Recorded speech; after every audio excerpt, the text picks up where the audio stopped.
Reno High School Band has a colorful history, one not even its current members know about. But now, it's coming full circle. Like 10 minutes before they came in, it was our teacher Miss Calla just sort of sprung it on us.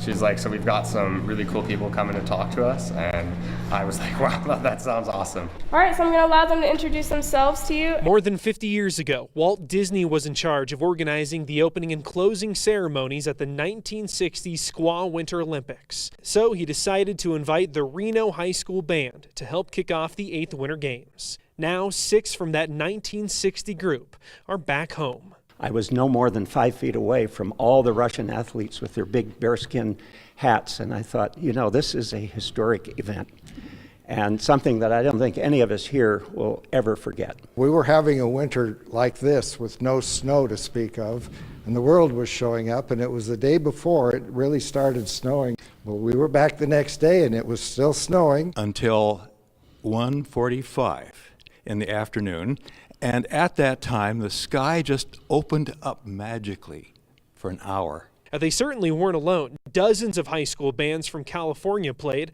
but out of Nevada, Reno joined Carson, Churchill County, Humboldt County, Mineral County, and Elko high schools. But because of the lack of snow, the downhill event almost happened in Nevada, on what is now the slide side of Mount Rose. It was fairly safe. It would have been a fast downhill, had a couple of radical spots on it, but that was about it. And it would have gone well beyond where the end of the run is now, past the new Winters Creek Lodge, down into what they called the hole. Started up here at the top, way up over here. It was called the Reno Ski Bowl back then. Rusty Crook worked on the mountain for decades and recommended the route. It would have been a lot of work. I mean, around the clock work to get it prepared. But, you know, Squaw was pretty much determined to put it on, even though they didn't have enough snow. They also, I believe, improved the airport because it became an international airport for this event.